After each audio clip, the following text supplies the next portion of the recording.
Well, about 2 years before he was diagnosed, we were gifted with a granddaughter.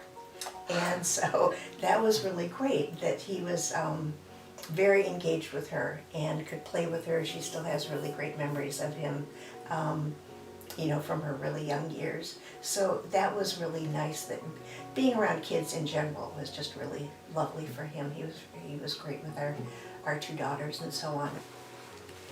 Talking to people like yourself, who, if you're interested in this disease, you take it without thinking I'm an idiot, or I did something wrong, or I'll never be able to live a normal life in these circumstances, and that's disquieting, you know. That's when I turn to my husband and I go, Tom!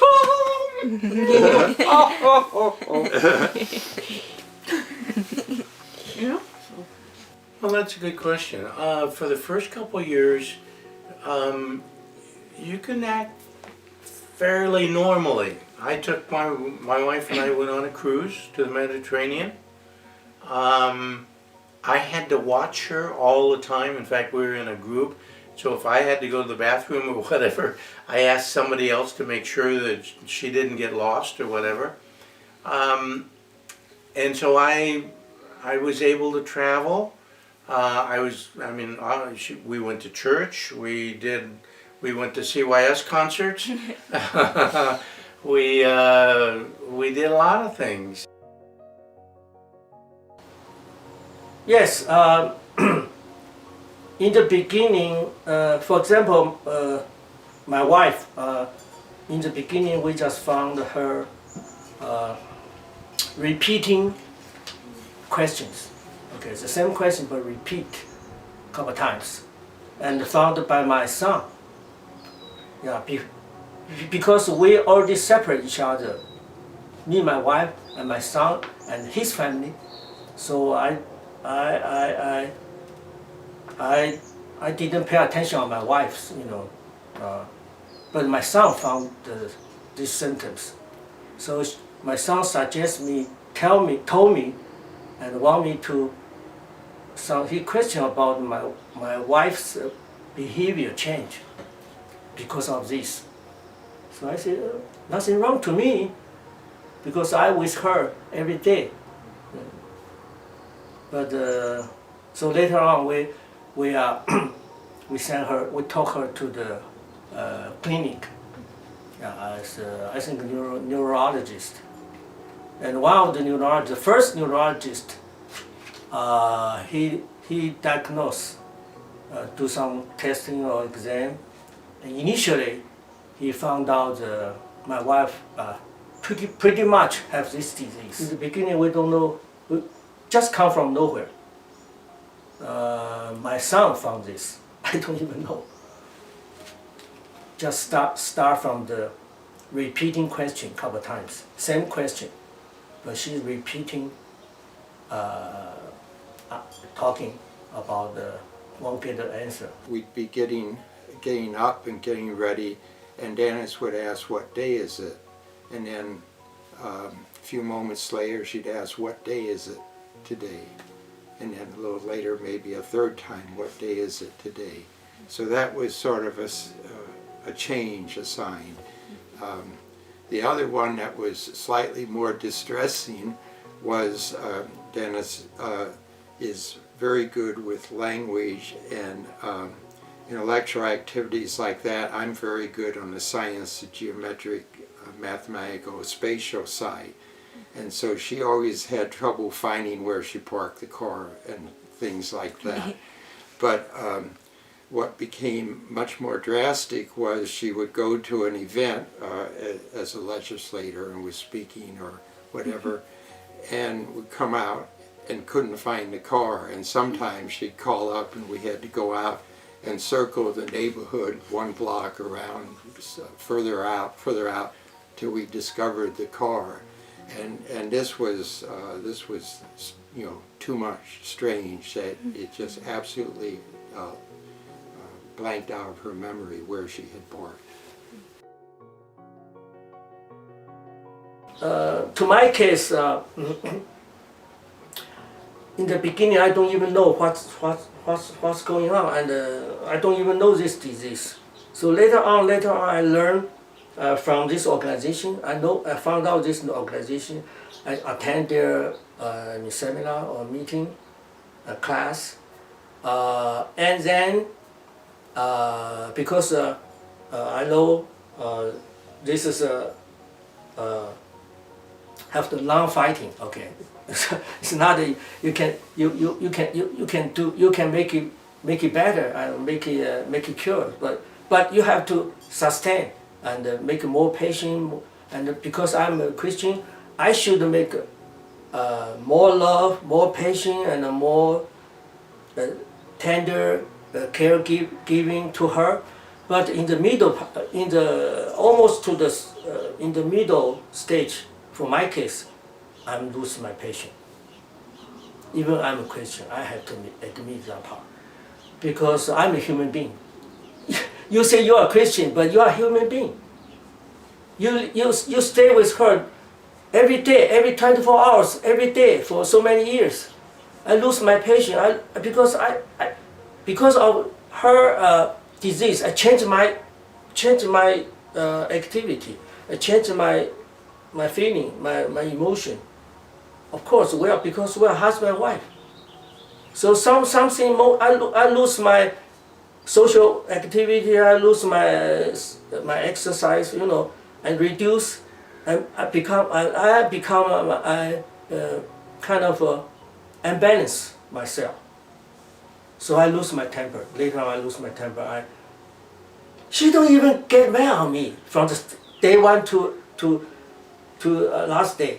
But on the contrary, I lose my temper. So that's very, very sad, very bad, behavior. At the later stage, I fully pray to the Lord. I say, Lord, I'm totally not worthy to be your children. I do what I shouldn't do. I'm your children. I suppose, because you love us so much, and I don't even lose my temper, and even sometimes yelling to my wife. I'm not your children. Okay, so I totally confess myself ever since. Okay, then I totally change. No matter, before I think it's only me and her. We're fighting for this disease. Look like the world is disappear. Only me doing these things repeatedly every day, and worse and worse. So, but after I change my attitude, my mind, totally, I become very active to my wife, more tender, more love, and make her have a comfortable every day. Laughing, I play guitar, I sing a song to her, I bring her, I brought her to travel the world, because I think there's no much time for her to live in this world. I have to. So I do many things to remedy my past sinful, the wrongdoing on my wife. So I become more and more mature, and until she passed away last year. But I'm still feel, sometimes in the middle of the night, I still feel guilty. Those days I do the wrong things for her. But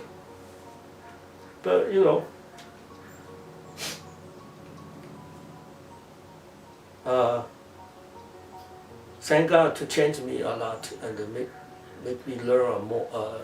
Through this disease of her, I learn a lot. I become more responsible, more love, more patient unto others. So that's the best things for me. Even we encounter this disease. I first met Betty 10 years ago in a support group. And we were in a support group for caregivers.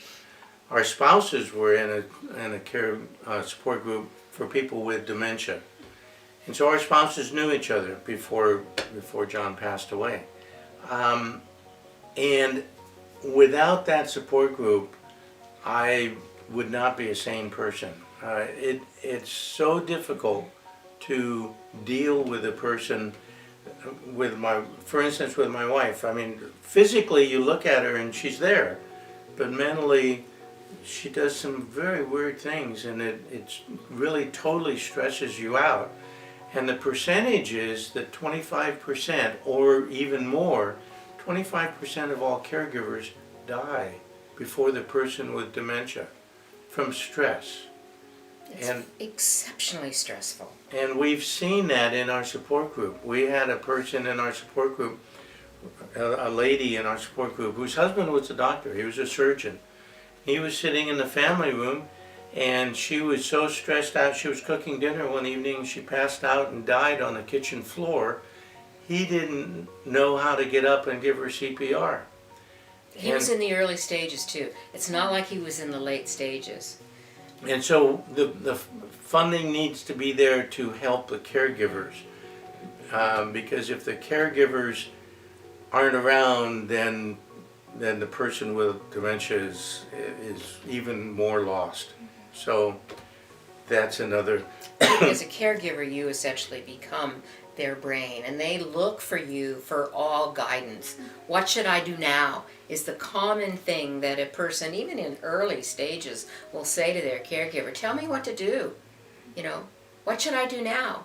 Well, you can sit down or you can watch TV, or here's a magazine to read. I mean, this is when they can still read. I'm not talking about when they're in the later stages. I'm talking about when they're in the earlier stages, and to all intensive purposes look quite normal to anyone who might come and visit. But they are far from normal, and very, very stressful to take care of a person who has this disease.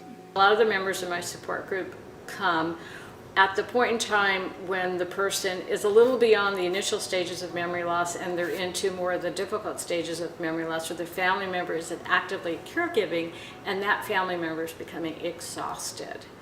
A lot of people have to give up their jobs. They forfeit financial security because they are paying for the care of their loved one, either through home care or placement. My concerns, well, I guess our children are sort of grown. Sure, yeah, they were grown. Are they all out of the house? Yeah, they're all See, married. I don't even remember. They're all married. I was at the Uh-huh. weddings, But- and they're out of the house. So we keep in touch, and so we're still the family.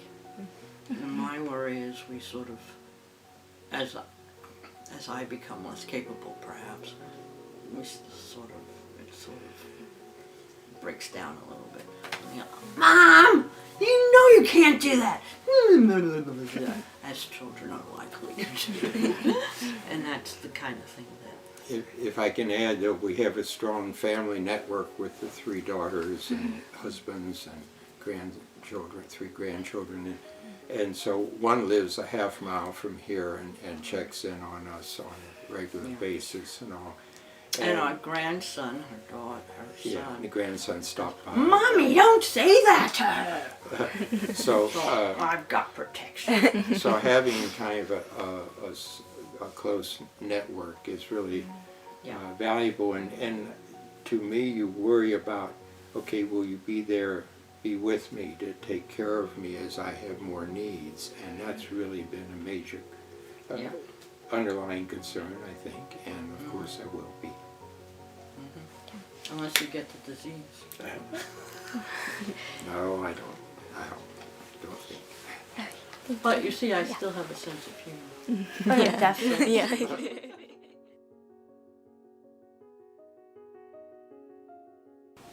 I think it identifies issues that the individual is experiencing and gives them an answer. I think that's very important. And developing a care plan is so important. I know with our personal experience with our brother-in-law, who was diagnosed with Alzheimer's at a young age, at age 60, that many people questioned whether he was even whether he even had Alzheimer's.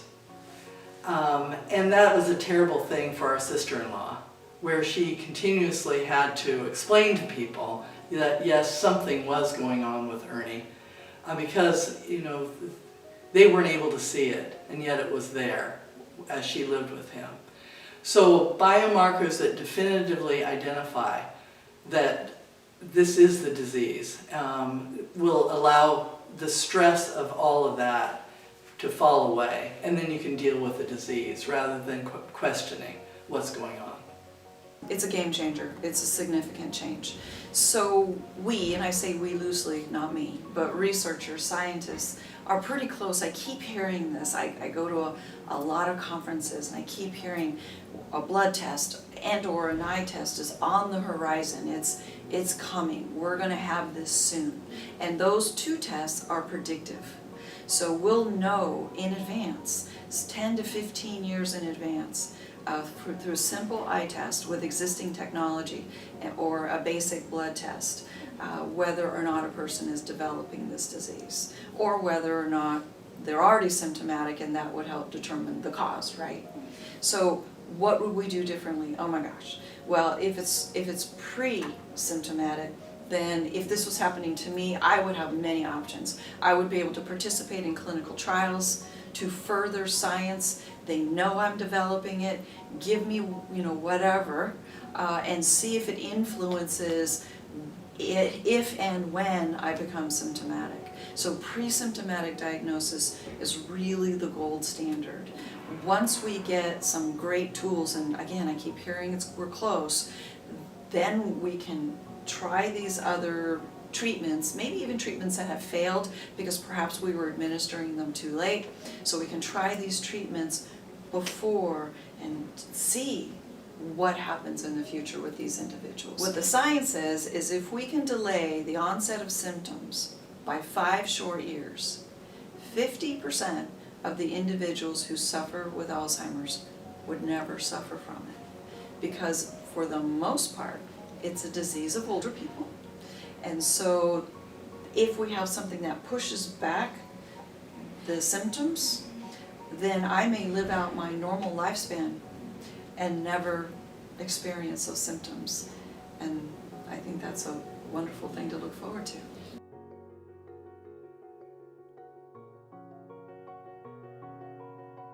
There is a stigma. There used to be more of a stigma than there is now. It's getting better. When my wife was first diagnosed, the next day happened, I guess we went to church, and we have a lot of friends there, obviously. She went up to our friends and says, I've just been diagnosed with Alzheimer's. And they were all very caring and loving and supportive. I did not see the stigma, but we see it as in teaching and in the community. There's a lot of denial. How could I have this? I don't have There's nothing wrong with me. Yeah, there's nothing wrong with me. It was easier for me to take care of my wife because she accepted the fact that she had Alzheimer's, she had a disease, and then I could help her. And then we could go to clinical trials because then she could accept it. And you could go to a support I could group. go to a support group. The problem is that a lot of people are not diagnosed with this disease as early as they should be because of this stigma of other people thinking that, well, something is wrong with me and it's my fault. My husband, your wife, did nothing to get this disease. It's not our fault that they got sick. It's not my husband's fault that he got sick. This was just the card he was dealt. And people need to understand that there is no guilt behind someone getting Alzheimer's. People get sick. My husband got sick, and they don't know why or what the cause of this is. So I really doubt that he had anything to do with it other than he had a genetic predisposition to it.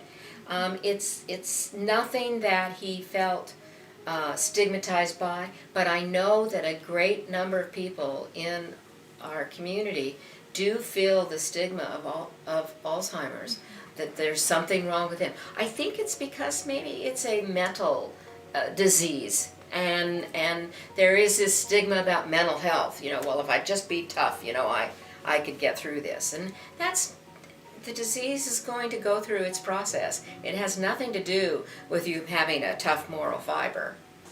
I really do. I think that individuals are embarrassed about the behaviors they're exhibiting. Families are embarrassed. A lot of families feel like it's something they need to take care of, and they don't want to disclose it to others, because they don't want others to know that something like this is going on. So it's stifled, unlike cancer, where you're more open about what's happening with cancer. Alzheimer's, a lot of people keep it private, and that's a big issue, because then they're facing it alone. So I think it's very much stigmatized. I know in certain communities where it's important that the family takes care of the individual and keeps it private, it's even worse in those situations. And when that happens, the diagnosis is often much later in the disease progress than if it were addressed up front, it was discussed, and diagnosis was sought from the medical professionals. So I think it is a big, big problem. First, most of the people, if they are healthy, this disease hasn't happened on them, they will feel, oh, even they lose some memory, they think no big deal, okay? They're not to, furthermore, to try to dig this disease or find out what is Alzheimer's. They don't care, because they think it's just lose memory. My wife suffered this symptoms. So it's better for earlier to go to the doctor. Even you think you are just normally lose memory, but maybe it could be you get this Alzheimer's. So I think that's why right now I'm a speaker for this organization. Our goal is to advocate how crucial, how important everybody should know this disease from the beginning, because before it's like I mentioned earlier, we can do many preparation and can make this patient live more dignity, more comfortable, more quality life.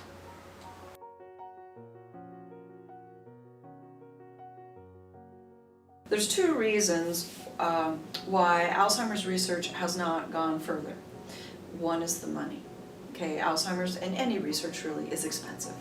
It's millions and millions of dollars to take some sort of research, a compound, from conception through phase 1, 2, and 3 clinical trials. So we as a country, we as individuals, I myself personally have donated to Alzheimer's research. So anyone, not just our government, can do it. And then secondly is getting people involved in research. So research participants. We don't have enough folks, control groups, meaning older, healthy people who contribute. We don't have people with MCI, mild cognitive impairment, which is a precursor to Alzheimer's, and we don't have enough people with early stage Alzheimer's participating in these clinical trials. Right now there is research going on to have blood tests developed, so that you could do a simple blood draw and hopefully identify through a biomarker whether or not Alzheimer's is progressing within you or not. That would be huge. An array of drugs that can address the condition, similar to what happens with cancer or HIV/AIDS, would be a major benefit. And all of these are under development right now. The brain is the last organ in the body that is least understood. Or said another way, there's less known about the brain than any other organ in the body. And that research to really identify what is happening in the brain and why Alzheimer's is developing is so critical to find the ultimate cure. And that's what we need to drive for, because this disease is so devastating for anybody that has it as well as their families.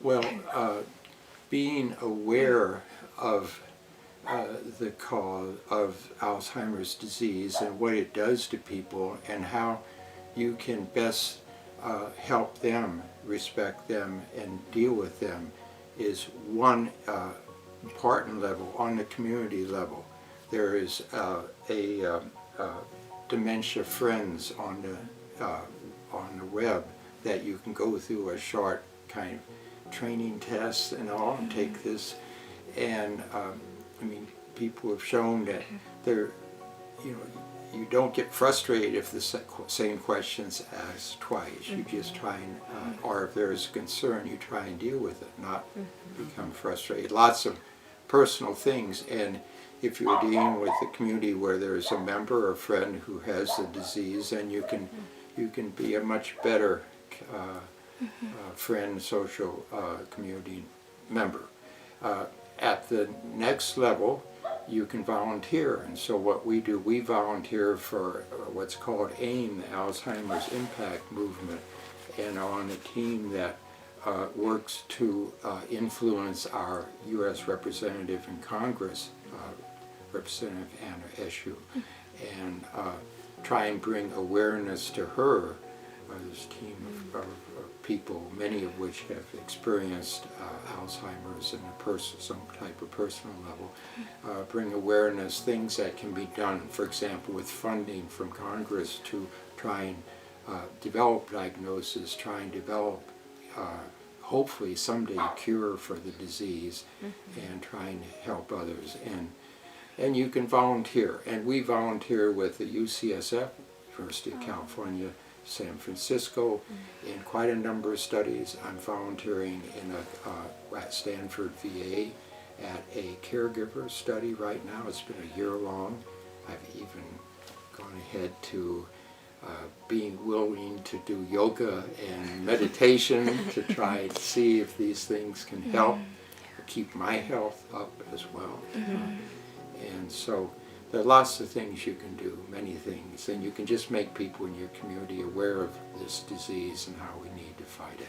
We can search out more funding for research. If we throw enough money at this problem, we will solve it. I mean, look where That's cancer what was. America does. It solves problems. 25 years ago, it was, if you got cancer, you died. Well, that's not the case. It's not the case now. No, it's not the case. I mean, it's some cases it is, but in a high percentage of cases, you don't die from cancer. There are cancer survivors. There are no Alzheimer's survivors.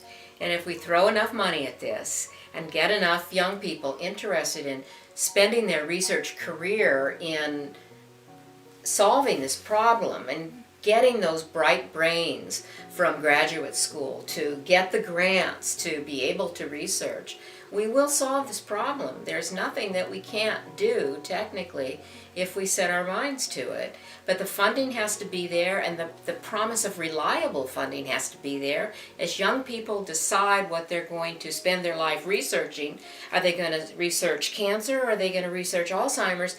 Well, the funding's always been there for cancer. So the funding always has to be there for Alzheimer's so that they can ensure that what they're interested in will always be funded. So funding is a huge issue, and people can work with donating money to the Alzheimer's Association, which supports research grants to scientists, contacting their congresspeople and their senators and encouraging them to speak out about the problem of Alzheimer's disease in our communities because it destroys the livelihood of people and their families. It's a terrible drain economically. I was very fortunate to have long-term care insurance for my husband, as does Dave for his wife. So the financial burden of caring for them, we were covered by an insurance company. But so many families do not have the money to spend to care for their loved one, and it is so draining on you personally.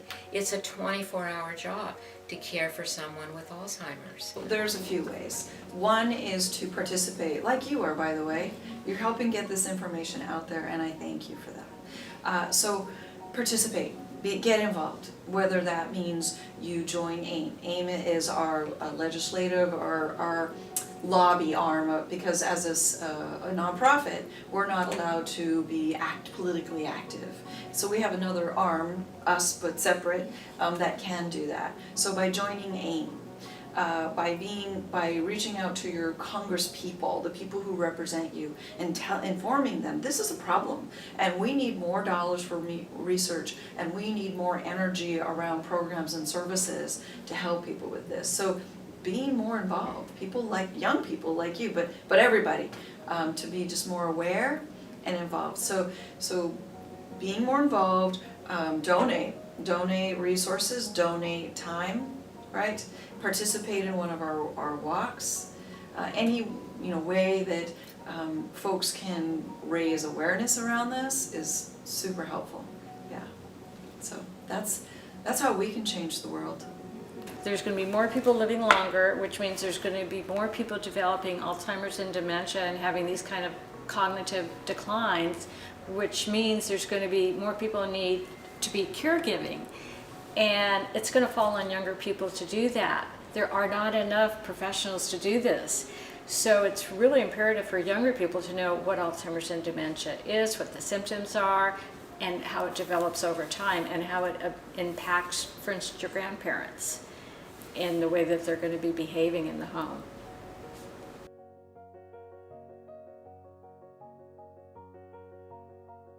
My main hope is that the root cause will be found eventually. What I've been told, and I'm not a medical person, is that we know kind of what causes it in the brain, but what starts the plaques and tangles happening, we don't seem to know, which is pretty astounding to me, given the number of people who are affected. I think that's because of a couple of things, and one is that it seems so much as kind of tied up with, oh, that's just, Grandpa's just getting forgetful and we should probably take his keys away kind of thing, that it's seen as a kind of a normal part of aging when in fact it's a distinct disease process. So yeah, just more research and better ways to cope, and eventually a cure would be real nice. I truly hope that we start to see survivors of the disease. That is the case in cancer, in heart disease, in HIV/AIDS. There are multiple ways to go after those diseases, but there is nothing right now for Alzheimer's.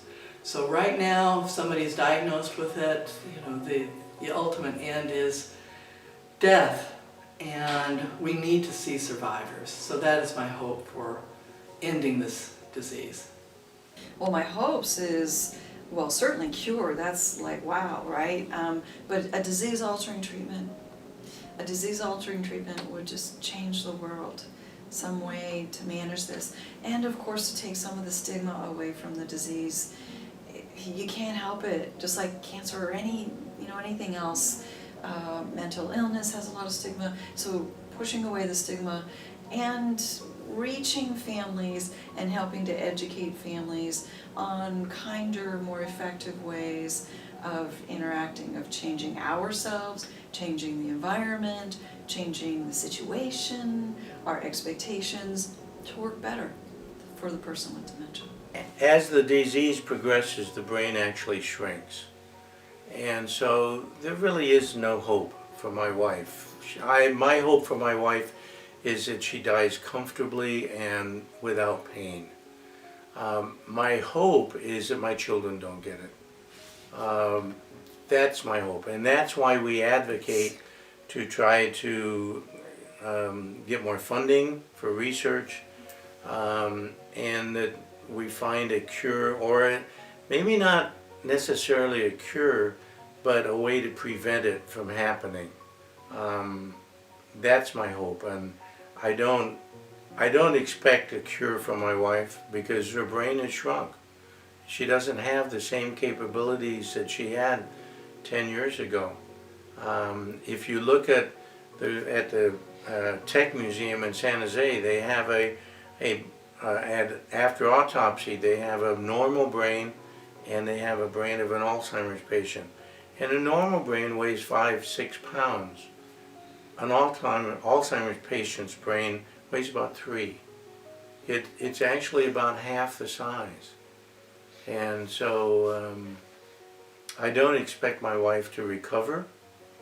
And that's hard to accept. That's part of the grieving process that I've gone through over the last 10 years. I don't expect my wife to get any better, but I do hope that she dies comfortably and without pain, and that my hope is that by the time my kids get a little older, that they won't get it. My husband got the disease, and it was a done deal, and he knew that, and my children knew that there was no cure for this disease at present, so there was nothing that you could do for them except to hopefully have them fill out the rest of their life in a reasonably comfortable position.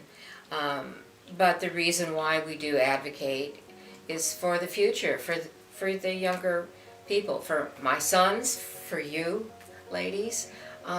It's a terrible disease, and to see a loved one go through it is very difficult, and it hurts the entire family. My sons, had a hard time seeing their father become really a very disabled person, and it's very hard to do. And my youngest son was a young man in his 20s. His father was not able to attend his wedding. His father was not able to attend his graduation from graduate school. His father has been gone and doesn't, or never met his grandchildren. So a large part of my children's lives was destroyed by this disease, and that they no longer have their father to share their life with. We hope a cure is found for the disease, or at least a way to keep it at bay so one can continue living comfortably. I would say we're in the stage of the mild cognitive impairment, MCI is called. And at this stage, as you probably realize, we can do many things, although it takes assistance, I mean, in some ways and all. But we manage to live, I think, a healthy and satisfying life, even in spite of the disease.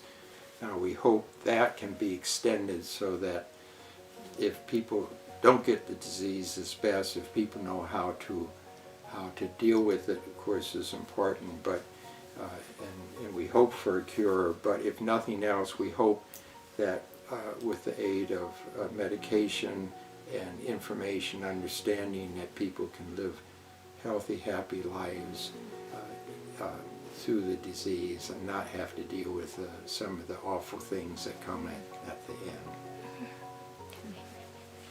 And I would say that exercise is important. And it's not just lifting weights and stuff.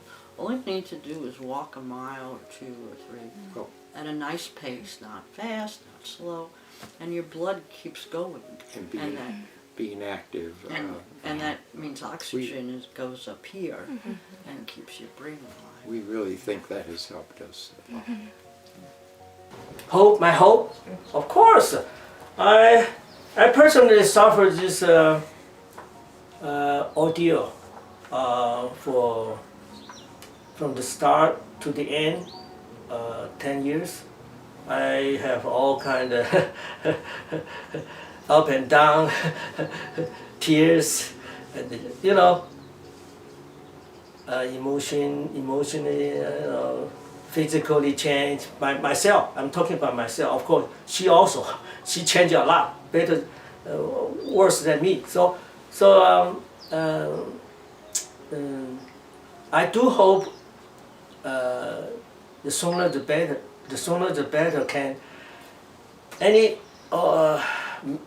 organization or any person can find out the total solution to stop this disease, can cure this disease.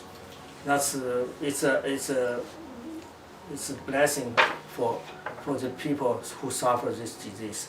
You know how many people suffer this disease? So far, 5 million. Only US. 5 million people suffer this disease. And the 1,500 million people have to take care these 5 million patients. You know, how many resources, how many time, how many efforts have to put in, how many, you know. So that's a lot of output. So I do hope, my personal do hope one day, and this day should, I wish, I hope will come soon, to stop, to end this disease forever.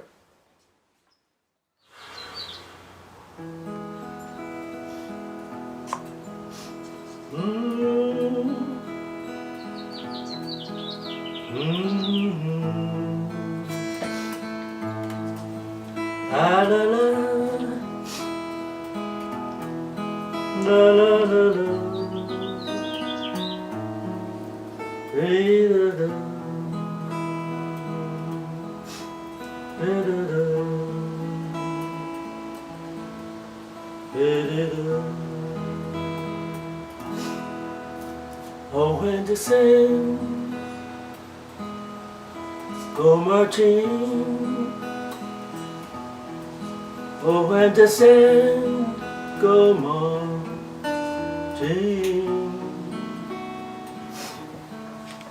oh dear Lord, I won't be the lumber.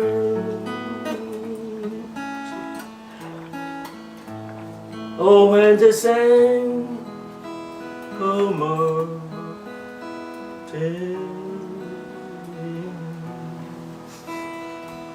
Oh, when the sun go marching, oh, when the sun go marching, oh dear Lord, I won't be alone. When the sun goes